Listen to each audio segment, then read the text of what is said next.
As far as the jobs situation goes here in the United States, you described it as kind of like running at what is it, speed stall, right, or stall speed?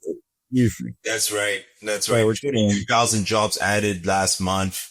It's after a revision, it might be nothing, right? it might be less than it might be less than nothing. I mean, yeah, that's right. That's right. And that's where the labor markets, that's been the labor market for the last 3 months. Really slow, few gains, lower demand, met with lower supply, and you're not adding a ton of jobs. It also means lower economic growth, right? And I think one of the things that I find fascinating when I listen to commentators on Wall Street, some commentators, is, they rely on the strong economy because they saw a Q2 GDP number of, 3.8% or something like that, right? But when you think about where GDP is, real economic growth, over the past year, it's actually slowed and it's continuing to slow. And what I tell people is, look, what's output? Output is just labor productivity, and it's employment, and it's the population.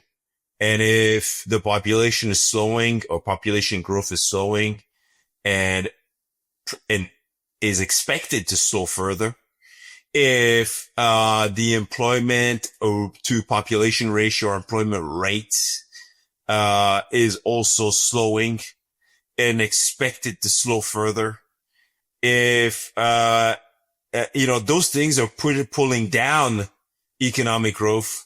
Now, we've been very lucky that in recent years, we've had a surge in productivity growth, potentially coming from AI, right? And all these new tools and technologies. But unless we get, it has to be sustained unless we can continue to see persistent productivity growth, unless we see a broadening of those productivity gains across multiple sectors of the economy, it's not going to be enough to keep the economy growing at the same pace. And so, I wrote this week on my LinkedIn page, don't bet on strong economic growth to keep the good times rolling, right? And we'll do another episode on that. I mean, we keep seeing these stock market highs, and I just don't think we're going to continue to see the stock market breaking new highs that fast, right? As fast as we've seen it recently, simply because the economy is slowing. So we are going to get a jobs report, on Friday. Is that right? I mean, it's the U.S. That's right. This week is all about the jobs report. And the jobs report is going to, again, really shake mark. It's going to be are we continuing to see a slowdown? Are we even falling into negative territory? Or, could we see a little bit of a rebound? So in the most recent report, we came in at 22,000 jobs, and we said that in all likelihood, that could face a revision. In all likelihood, it would be revised.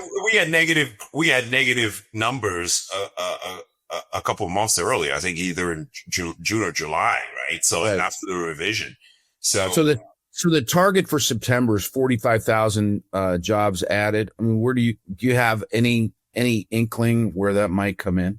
Well, I'm hoping that's the case, but I'm worried. And why am I worried? Because look, first, the hope is initial claims had been spiking in early September, and then they've fallen back since, right? So that's a positive. That means fewer people are flowing into the going into the unemployment pool, the insured unemployment pool, right? Getting unemployment benefits. We're still very close to what you would consider to be full employment. We're at 4.3% full employment's, as we've talked. 4.1% is the estimate. So the unemployment rate's rising, but potentially it stalls, right? It doesn't continue to increase. Why? Because initial claims that had been spiking actually fell, right? As of late. At the same time, continuing claims. There are people who have been unemployed, getting unemployment insurance, and still getting unemployment insurance, where the continuing claims number has also been easing somewhat, right? And so the big question is the easing coming from people finding jobs and no longer having to claim unemployment benefits? Or is the easing because some of those people have basically ran out of time? Because, right, the eligibility to collect unemployment benefits ends after, I believe, 16 or 17 weeks in some states. And so that's the big question. Are people unemployed and looking for work?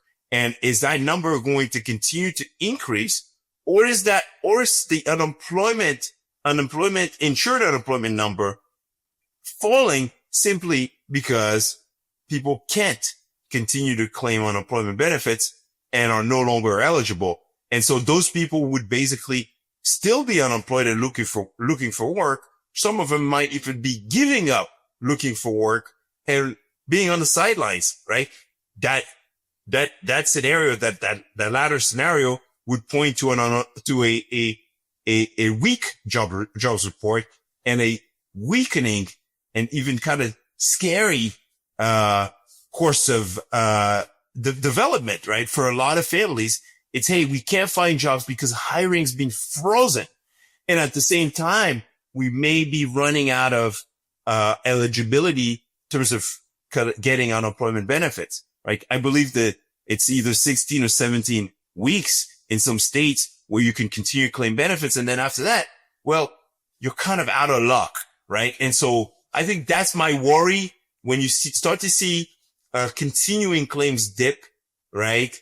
Then, is it that the economy is actually hiring these workers? Are they able to find jobs, or are they basically running out of luck? Given the hiring rates been very low, I doubt we're seeing a big uptick in the number of unemployed workers finding work. I could be wrong, and I'm hoping to be wrong. I'm hoping this week's numbers is going to show me that with the slight easing of monetary policy, employers are willing to start hiring workers again. That's really my hope.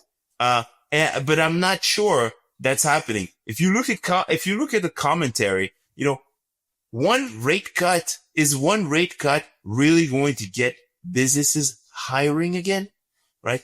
And that's a big question. And I worry.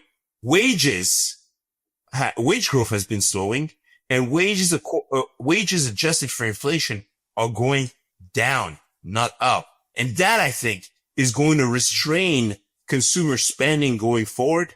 We got that consumption report, PCE report on Friday, and it showed consumers were still out spending. But I don't think you're going to be able to maintain that pace of consumption if real income growth or real wage growth is starting to move in the wrong direction. Yeah, no, I get that. I mean, a couple of things there. And obviously, you and I are just, we're trying to make sense of what's going on in the marketplace all the time. And in this case, I had a good friend who's in the staffing services industry tell me that things, are still somewhat steady, but bigger placements, like in manufacturing, a particular manufacturer looking to add 5 or 6 jobs, maybe is looking for 2 or 3. But they've been steady. Through the summer. I'm wondering if there's any seasonality that might be involved in this. September kind of signals back to school, and in certain home situations where both parents have to work, which I think is maybe the vast majority of American families. Kids are back in school, and that maybe frees up time for mom or dad to do something that they hadn't been doing this summer. So, but regardless, we'll try to make sense. Work, right? To look for work. Whether the work's going to be there is another question.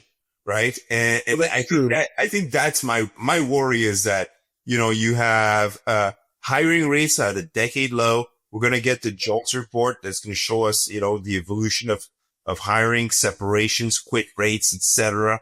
And we're going to get a picture of that, but that's a month behind, that's lagged. And so again, this jobs report is going to be, if it surprises on the upside, it's going to be wonderful for the people who are able to find jobs. It will cause the treasury yields to go up. It will cause some major revisions in terms of the path of Fed policy, right? Or at least the forecast among traders. If you get a very strong jobs report, with strong wage growth, well, perhaps the Fed's going to pause and you're not going to get as many rate cuts, and that's going to send interest rates higher. The interest rates that matter for our borrowing needs is going to shoot up, right? And so it's good news, bad news scenario on Friday. And at the same time, if you get a lower than expected report, right, it's bad news for the people who can't find work and people who may be actually starting to lose employment. But it will bring rates a little bit lower because now you could bet the Fed's going to have to step on the gas and cut interest rates at their next meeting. So that's kind of what we're facing, this week. Of course, we also have this government shutdown, which we haven't gotten into. And that, for now, people are overlooking. But ultimately, it will start with federal workers not getting a paycheck and the lack of economic data reporting, where we may not be getting any government data to keep a pulse on what's going on with the economy, to make sure that we know what's happening and we can make the right decisions, right? The Fed's going to go into another meeting and needs to have the information. And so, you're not going to get a BLS report, employment report or CPI report if you get a government shutdown that lasts. And I think that's troublesome. So anyway, this is what's coming this week. There's a lot to look out for. Hopefully we don't get a government shutdown. And if we avoid a government shutdown and we're able to get some data, hopefully we get some positive news on the jobs report front. Yeah. Well, thanks, Dr. O. For Dr. Orphe Divounguy, this has been Chris Krug. Subscribe to Everyday Economics wherever you get your podcasts. Make sure that you listen to Orphe and me each week on the Center Square Radio Hour.